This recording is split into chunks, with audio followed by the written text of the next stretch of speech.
The Nobel Peace Prize for 2025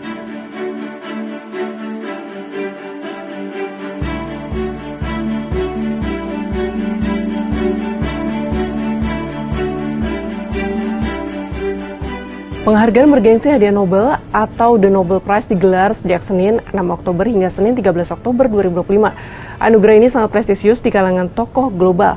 Bahkan beberapa waktu lalu Presiden Amerika Serikat Donald Trump pun tanpa basa-basi menyebut dirinya pantas diganjar hadiah Nobel Perdamaian. Adapun untuk tahun 2025 ini sejumlah penerima Nobel telah diumumkan mulai dari Nobel Fisiologi atau Kedokteran, Fisika, Kimia, Sastra, hingga Nobel Perdamaian. Namun di balik anugerah bergengsi itu sebenarnya siapa sosok Alfred Nobel yang menggagas penghargaan Nobel? Lalu bagaimana seluk-beluk dan mekanisme penganugerahannya? Kita bahas ya. Alfred Nobel bernama lengkap Alfred Bernhard Nobel merupakan ilmuwan terkenal, penemu dinamit, pengusaha sekaligus pendiri hadiah Nobel atau The Nobel Prize. Dikutip dari nobelprize.org, ia lahir di Stockholm, Swedia pada 21 Oktober 1833. Penemuan dinamit Nobel berawal pada 1852 dari penemuan nitrogliserin sebagai bahan peledak yang bermanfaat secara komersial dan teknis. Lalu pada 1866, Alfred menemukan jika nitrogliserin yang dicampur dengan pasir halus akan mengubah cairan menjadi pasta, dibentuk menjadi batang dan dapat dimasukkan ke dalam lubang pengeboran. Tahun berikutnya mendapatkan hak kepemilikan dan paten yang sah atas bahan tersebut yang dinamainya dinamit. Alfred juga menemukan tutup peledak atau detonator. Sebelum meninggal, Alfred Nobel menuliskan wasiat yang isinya adalah sebagian besar kekayaannya akan diberikan kepada orang yang telah melakukan yang terbaik bagi kemanusiaan di bidang fisika, kimia, fisiologi atau kedokteran, sastra, dan perdamaian dalam bentuk pemberian hadiah. Meski Alfred Nobel tidak pernah secara terbuka mengungkapkan alasan tersebut, banyak yang meyakini keputusan ini dilatar belakangi oleh penyesalannya terhadap peningkatan penggunaan bahan peledak temuannya untuk kepentingan perang yang membunuh lebih banyak manusia.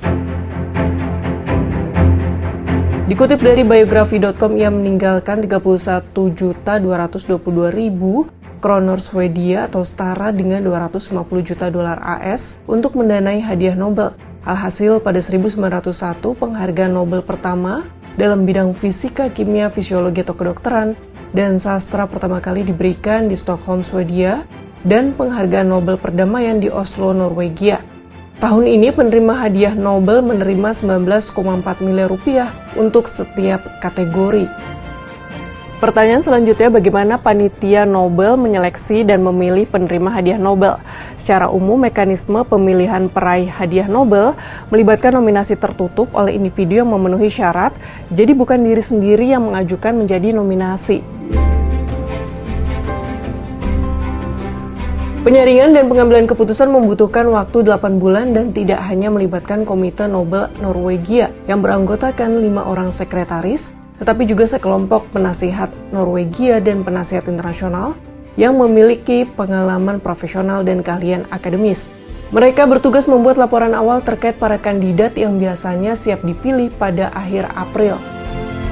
Para anggota komite kemudian mempelajari laporan bersama dengan informasi relevan lainnya dan memulai musyawarah. Lalu pada paling lambat awal Oktober, komite akan mengambil keputusan melalui pemungutan suara mayoritas sederhana. Keputusan ini bersifat final dan tanpa banding. Nama-nama pemenang hadiah Nobel pun diumumkan siklus ini dan berakhir pada 10 Desember. Terakhir terkait Indonesia dan hadiah Nobel, sejumlah ilmuwan dan tokoh sebenarnya pernah masuk dalam nominasi, yaitu sastrawan Pramudia Anantatur, ilmuwan fisika Septinus George Saa, ilmuwan dan dokter Taruna Ikrar yang sekarang menjabat sebagai kepala BPOM, dan aktivis Herman Waingai. Sahabat Kompas, kalau menurut kamu, kapan ya ilmuwan dan tokoh Indonesia bisa menjadi penerima hadiah Nobel? Kita berharap suatu saat bisa berbangga saat ada anak bangsa menjadi penerima hadiah Nobel, bukan melulu menjadi penonton saja setiap tahunnya.